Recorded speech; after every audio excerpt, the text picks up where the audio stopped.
Hay preguntas que nadie hace en voz alta, no porque estén prohibidas, sino porque abren puertas que la mayoría prefiere mantener cerradas. Y esta es una de ellas así.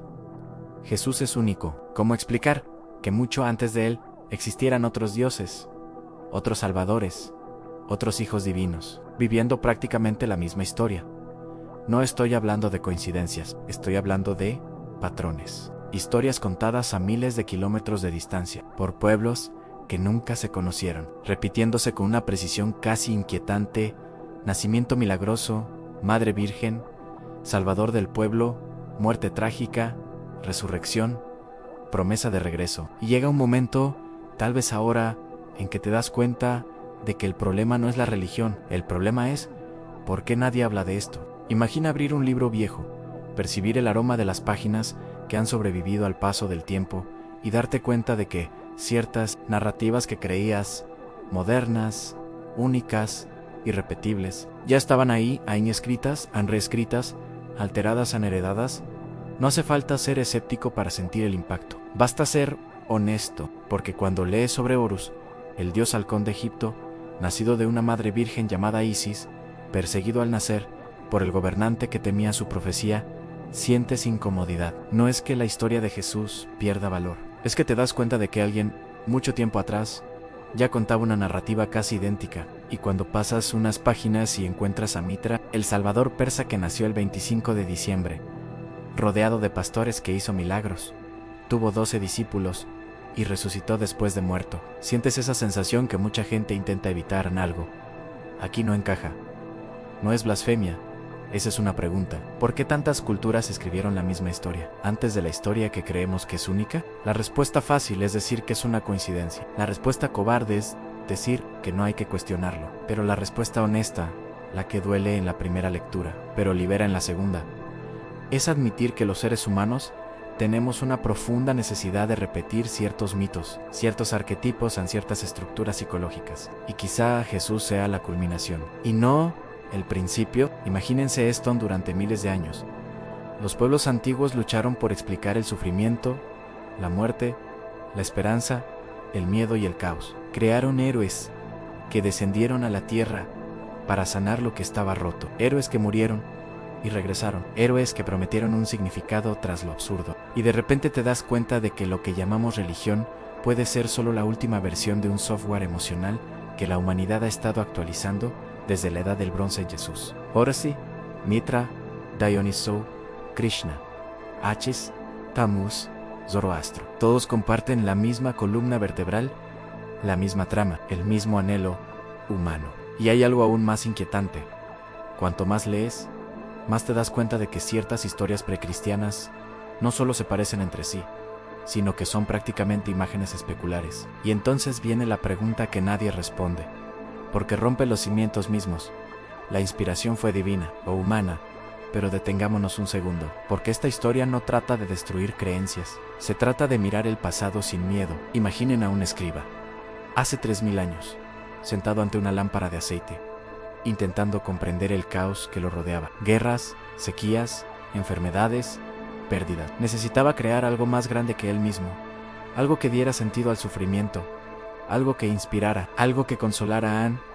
Y así aparecieron los salvadores, los resucitados, los hijos de la luz, los hijos de la luz. Cada generación miró hacia atrás, copió partes, modificó otras, reinventó símbolos, adaptó narrativas a los tiempos, a las necesidades, a los miedos, no por malicia, pero para la supervivencia emocional, porque es más fácil creer que alguien viene a salvarnos que aceptar que estamos completamente solos. Y en este punto, todas las culturas están de acuerdo. Pero hay un segundo punto, más inquietante. Los mitos antiguos no desaparecieron con la llegada del cristianismo, estaban absorbidos. Las fechas, los símbolos, los rituales, a las frases en formatos narrativos. Y cuanto más profundizas en ello, más te das cuenta de que la originalidad puede no ser lo que pensamos que es. Lo que llamamos único puede, de hecho, ser universal, y lo universal siempre deja huellas. La humanidad repite la historia porque ha arrastrado los mismos miedos desde el principio. La muerte siempre nos ha atemorizado. El dolor siempre nos ha perseguido. Lo desconocido siempre nos ha perturbado. Así que creamos guías maestros en salvadores, Pero ¿por qué tantos? ¿Por qué 12? ¿Por qué siempre los mismos elementos? Y aquí es donde la historia se vuelve realmente seria. Porque o creemos que todas estas culturas, miles de años antes de Jesús, simplemente tuvieron una coincidencia monumental, o aceptamos que existe un patrón psicológico profundo, casi biológico, que nos hace crear la figura del divino Salvador de la misma manera, cada vez. Y en ese caso, Jesús no sería una copia, sería la culminación andos, el mito hecho carne, el arquetipo, transformado en historia. La narrativa arquetípica, la que vive en la psique humana, finalmente se manifestó en el mundo real, y eso lo cambia todo. No disminuye a Jesús, no disminuye el cristianismo, pero nos obliga a contemplar un hecho incómodo y fascinante. Lo que llamamos un milagro puede haber comenzado como un mito y aún así permaneció porque era necesario, porque la humanidad necesitaba que permaneciera. Y ahora, a la luz de todo esto, la pregunta que atraviesa generaciones permanece en sí: Jesús es único, y mucha gente cree profundamente que lo es. ¿Por qué el mundo antiguo escribió su historia antes que él? ¿Y quién inició realmente esta narrativa? La respuesta puede ser mucho más profunda que cualquier dogma.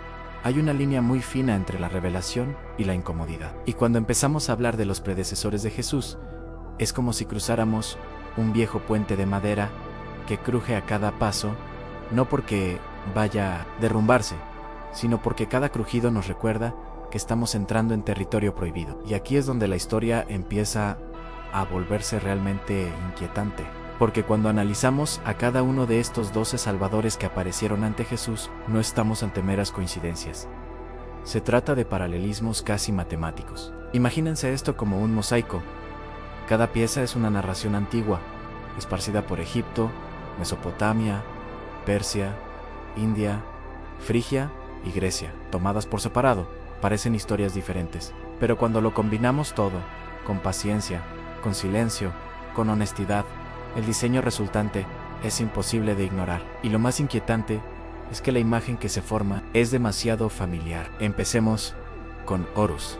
No se basa en las descripciones infantiles que circulan por internet, sino en el mito profundo, en lo que realmente existió en los templos, en los textos, en los muros de piedra de 3.0 años antes de Cristo. Horus era visto como el hijo de la deidad suprema, fue representado como la luz que vence la oscuridad, y su narración incluyó persecución al nacer, refugio, batalla contra las fuerzas de la oscuridad y triunfo final. Cuando lees esto en jeroglíficos, el instinto es pensar: he visto esta historia en alguna parte antes. Intentar, lo vio y luego viene Mitra. Este es quizás el más problemático para los teólogos. Mucho antes de que existiera el cristianismo, Mitra ya era celebrado como el salvador de las almas, el que mediaba entre el cielo y la tierra, protegiendo a la humanidad del caos absoluto. Nació el 25 de diciembre. Sí, esa fecha no era originalmente cristiana. Nació de manera milagrosa, fue adorado por los pastores que vieron una luz divina anunciar su nacimiento. Él hizo milagros. Tenía seguidores que lo trataban como a un maestro y, en uno de los ciclos mitológicos posteriores, resucita. El eco es demasiado claro para ignorarlo. Y luego Dioniso. Olvídese del estereotipo del dios del vino. En las tradiciones más antiguas, Dioniso es el dios que muere y renace, víctima de conspiraciones divinas, traicionado, destrozado y resucita. Una figura que conduce a los seres humanos a la liberación espiritual a través de la experiencia de lo divino, muerte y renacimiento.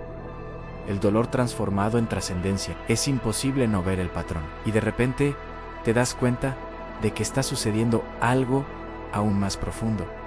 No se trata solo de mitología, se trata de psicología sobre la necesidad humana de encontrar repetidamente la misma forma de esperanza. Es casi como si fuéramos adictos a la idea del Salvador, que sufre, muere y regresa.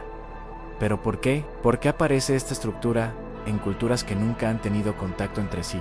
¿Por qué un agricultor egipcio, un sacerdote persa, un poeta griego y un sabio hindú, separados por milenios, llegaron a la misma fórmula emocional? La respuesta no se encuentra en los dioses. Está dentro de nosotros. Los seres humanos necesitan creer que el sufrimiento tiene sentido. La muerte no es el final.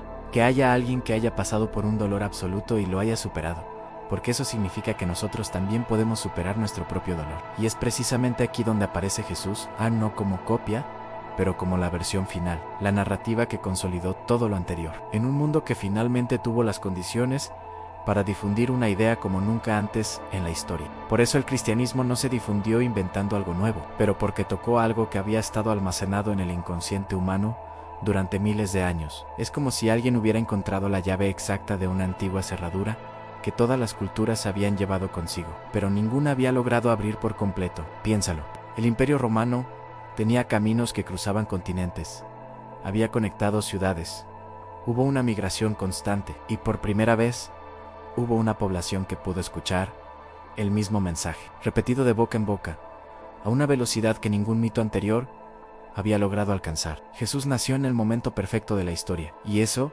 lo cambia todo. Porque si su historia nos resulta familiar, quizás sea porque la humanidad lleva mucho tiempo esperándola, y cuando finalmente lo escuchó, lo reconoció. Pero aquí viene la parte más controvertida, la parte que mucha gente evita, la pregunta que a nadie le gusta hacer, pero que siempre está en el aire en sí. Esta historia ya existía antes. ¿Qué ocurrió exactamente en el siglo I?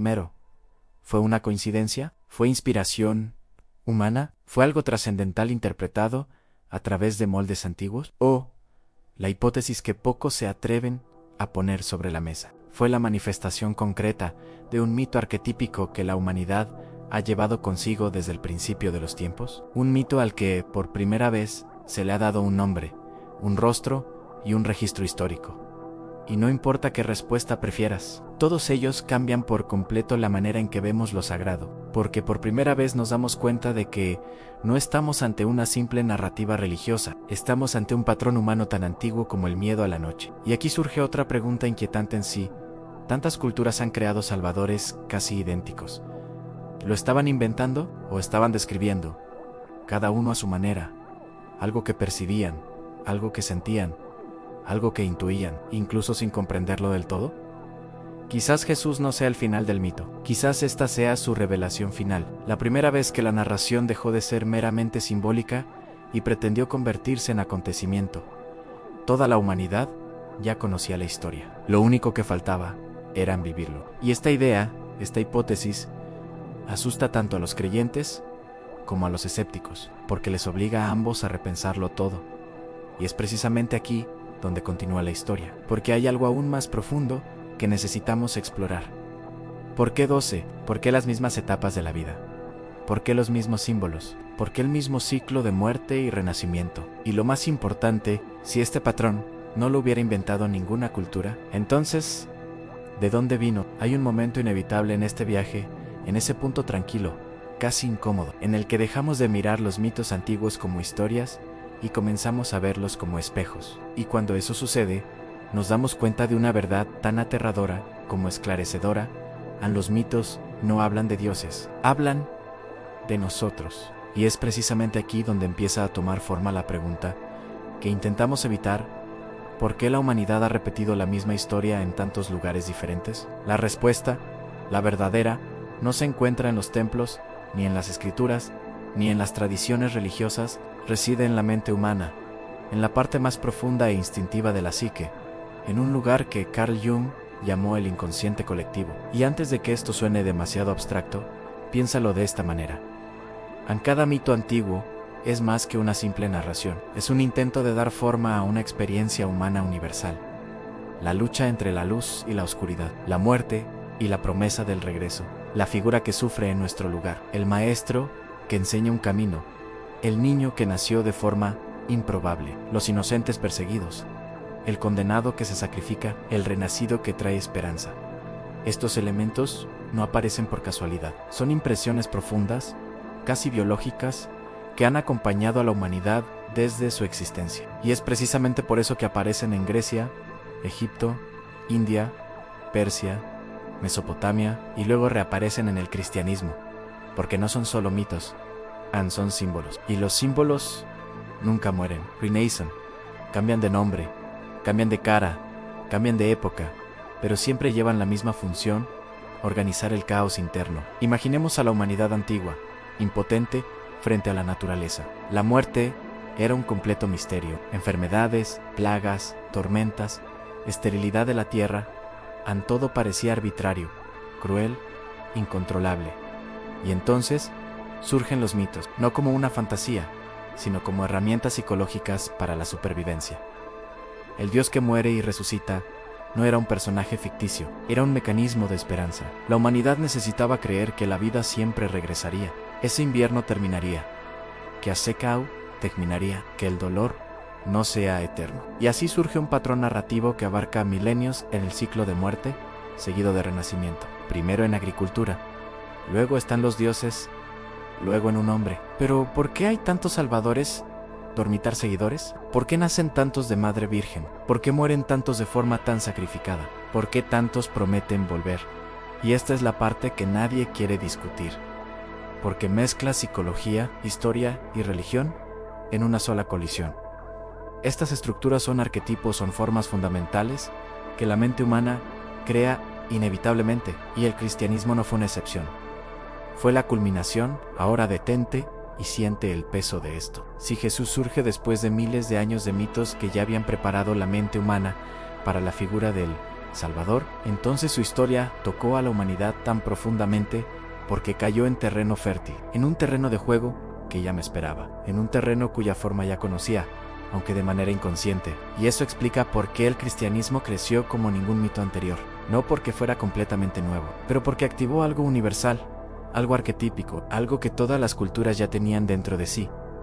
Y aquí llegamos a la parte más profunda, y quizás más peligrosa de la formulación. Y si la historia de Jesús no es extraordinaria, a pesar de sus antiguos paralelos, pero precisamente por culpa de ellos, ¿qué pasaría si, en lugar de disminuir a Jesús, estos predecesores lo hicieran aún más significativo? Porque si todas las culturas intuyeron, sintieron y simbolizaron la misma figura antes de que existiera, por tanto, Jesús sería la máxima manifestación de este símbolo, como si toda la humanidad hubiera estado escribiendo, ensayando y representando la misma obra durante siglos, esperando la noche en que finalmente se haría realidad. Y cuando eso sucede, cuando la narrativa arquetípica deja de ser solo un mito y toma forma humana, es natural que toque a millones de personas, mueva imperios y transforme civilizaciones enteras. Pero hay un detalle aún más inquietante, y quizá este detalle explica por qué la religión, la filosofía y la ciencia nunca están del todo de acuerdo. Si todos los mitos anteriores fueran meros símbolos, entonces, ¿qué le pasó exactamente a Jesús? ¿Fue solo otro símbolo? ¿Fue la encarnación de un símbolo? ¿Fue una coincidencia histórica? ¿Fue un acontecimiento metafísico interpretado dentro de un marco antiguo? ¿O fue algo que trasciende cualquier explicación simple? Y quizá la verdadera provocación no sea preguntar si Jesús es una copia. Quizás la verdadera provocación radica en darse cuenta de que si tantos pueblos escribieron la misma historia antes de él, eso es porque estaban prediciendo algo. Tuve una premonición de algo, sintiendo una verdad profunda, aún sin poder nombrarla. Y cuando esa figura finalmente aparece, en un momento histórico perfecto, en un contexto geopolítico perfecto, en un imperio conectado, en un mundo sediento de significado, el impacto es inevitable.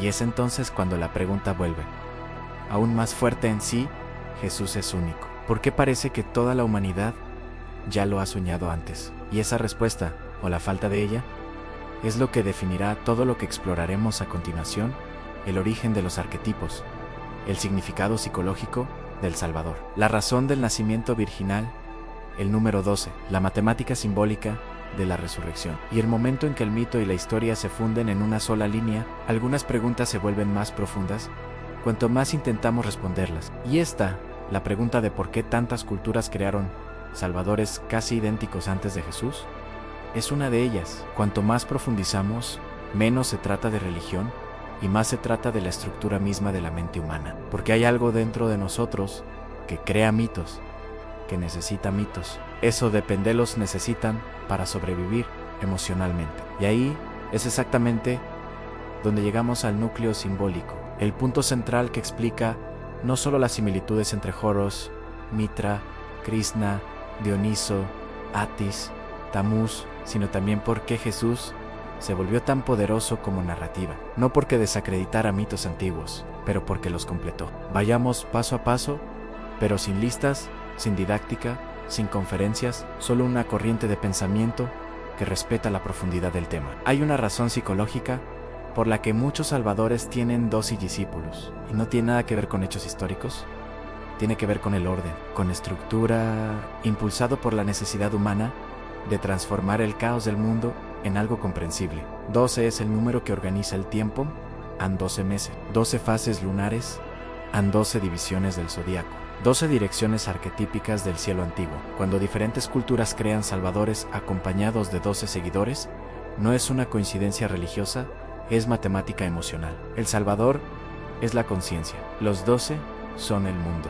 Es la psique diciendo, para enfrentar el caos, necesito organizar todo lo que me rodea. Y esto toca una segunda capa simbólica, aún más antigua, el nacimiento virginal. Lo que los textos antiguos llamaban virginidad no tenía la misma connotación biológica que tenemos hoy. La virginidad era aquello que no había sido tocado por el mundo, aquello que viene directamente de lo divino, sin interferencia humana, lo que surgió puro, sin la influencia del error humano. Es por eso que muchos mitos antiguos presentan madres vírgenes. No se trata de sexo se trata del origen. El Salvador no puede surgir de una humanidad rota. Debe provenir de un lugar inalcanzable, prístino e intacto. Y aquí viene la parte más fascinante. Los antiguos sabían, intuitivamente, que las ideas extraordinarias no surgen de los lugares comunes, surgen del silencio, del misterio, de la oscuridad interior, surgen de lo que la psique percibe, pero el mundo no puede tocar. A eso le llamaban virginidad. Lo llamaron un milagro, lo llamaron un misterio, y luego, siglos después, lo llamaron el Evangelio.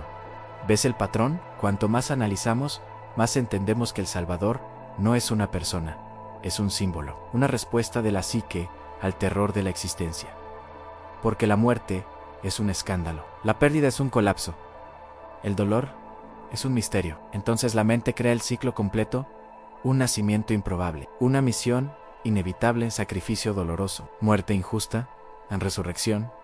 Y aquí está la parte crucial. La resurrección aparece en prácticamente todas las tradiciones anteriores a Jesús, no porque alguien lo haya inventado, sino porque la humanidad necesario eso es. La resurrección no se trata del cuerpo, se trata del significado, respecto a la promesa de que la oscuridad no es el final, sobre el regreso de la esperanza. Y cuando Jesús aparece en la historia, esta estructura simbólica ya estaba madura. La humanidad ya había repetido este patrón miles de veces, como si estuviera ensayando la misma pieza durante siglos. Y cuando finalmente aparece un Salvador en el entorno perfecto, un imperio conectado, una población desesperada, una cultura en colapso, un hambre espiritual profunda, la historia explota. No porque se inventó en esa época, pero porque fue reconocido, y eso es lo que a nadie le gusta admitir.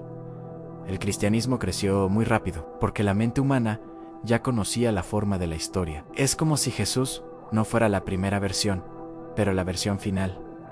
El mito, se plido en el símbolo, encarnado, la promesa que todas las culturas susurraron. Finalmente, dicha en voz alta, pero esto crea otra capa de incomodidad, uno que ninguna de las partes quiere afrontar. Las personas religiosas evitan esta idea, porque parece disminuir la singularidad de Jesús. A los ateos se alejan porque parece dar más profundidad e inevitabilidad a la figura misma de Jesús. Los estudiosos dudan porque esto difumina las fronteras entre el mito y la historia.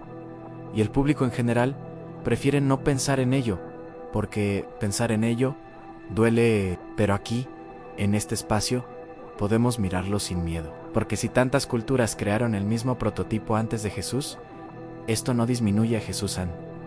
De lo contrario, esto le otorga una fuerza psicológica que ningún otro mito ha conseguido alcanzar. Él no es una copia, es el regreso del símbolo más antiguo de la humanidad. La encarnación del arquetipo, la máxima manifestación del Salvador que siempre ha existido dentro de nosotros, la combinación de todo lo que vino antes y todo lo que vendría después. Y esto nos lleva a otro punto inevitable: si el arquetipo del Salvador es universal. Así que lo que Jesús representa es algo que trasciende las religiones, trasciende culturas, trasciende los dogmas, es algo que toca el corazón humano sin pedir permiso. Y es por eso que estamos aquí, 2000 años después, todavía tratando de entender. Y la verdadera pregunta, la que verdaderamente abre puertas que a nadie le gusta abrir, es esta: ¿qué exactamente estaba tratando de decir la humanidad y predecir cuando creó a estos 12 salvadores casi idénticos antes de Jesús?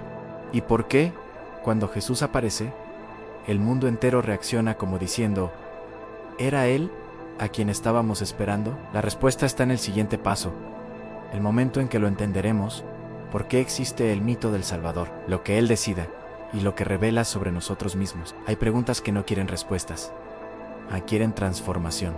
Y que recorre todo lo que hemos hablado hasta ahora, es exactamente así. Porque cuando preguntamos, ¿por qué tantos salvadores vinieron antes de Jesús? En realidad estamos preguntando algo más, escondido bajo las palabras. ¿Qué es lo que tanto teme la humanidad? ¿Qué sintió la necesidad de inventar, repetir e inmortalizar la figura del Salvador? Y cuando llegamos al final de este camino, silencioso, antiguo, casi prohibido, nos damos cuenta de que siempre nos lleva al mismo lugar: el miedo a la muerte, el miedo al vacío, el miedo a que nada tenga sentido. Esto es lo que la humanidad ha estado tratando de enfrentar durante milenios, no con armas, no con tecnología, no con ciencia, pero con historias. Historias que dieron nombre al caos, le dieron rostro al miedo. Eso creó luz dentro de la oscuridad. Dijeron, no estás solo, y es por eso que surgieron Horus, Mitra, Krishna, Atis, Dioniso, Tamuz y tantos otros. Cada cultura, de forma aislada, intentó responder al mismo terror. Cada pueblo inventó su propia manera de sobrevivir emocionalmente en un mundo que siempre parecía al borde del colapso. Pero Jesús apareció en un momento en el que la humanidad ya había repetido el mito tantas veces que ya se había convertido en parte de nosotros. Cuando la mente humana volvió a escuchar esa historia, en un cuerpo real, en tiempo real, en un entorno real, no lo reconoció como algo nuevo. Él reconoció como el destino. Y por eso, también hoy, Jesús divide opiniones, pero une emociones. Afigurado de él provoca, consola, inquieta, inspira, no porque sea lo mismo que los mitos antiguos, pero porque toca el lugar exacto donde todos nacieron. Jesús no fue una simple repetición, fue el momento en que el símbolo se encontró con la historia. El arquetipo encontró al humano, el mito ha encontrado su momento. Y, en última instancia, esa es la respuesta tácita a la pregunta inicial. Si Jesús es único, ¿cómo podemos explicar que sus 12 predecesores fueran tan parecidos? Simple. No fueron predecesores, eran presagios. La humanidad estaba ensayando sin saberlo la llegada de algo que necesitaba desesperadamente en una cara para el misterio, un cuerpo para la esperanza, una voz para el silencio. Y cuando ese rostro, ese cuerpo y esa voz finalmente aparecieron, la historia ya estaba preparada para recibirlo, porque Jesús no anuló los mitos antiguos, cumplió lo que habían tratado de decir durante miles de años, y al final, después de tanto caminar por laberintos de símbolos, historias y ecos antiguos, todo se reduce a esto. Los seres humanos necesitan creer que la oscuridad no es el final. Y quizá es por eso que seguimos volviendo a estas preguntas, porque no nos distancian de nosotros mismos, nos acercan. Si has llegado hasta aquí, respira. No tienes que creer todo lo que lees, no rechaces. Simplemente deje que la pregunta permanezca en su mente por un tiempo del resto. El tiempo se encargará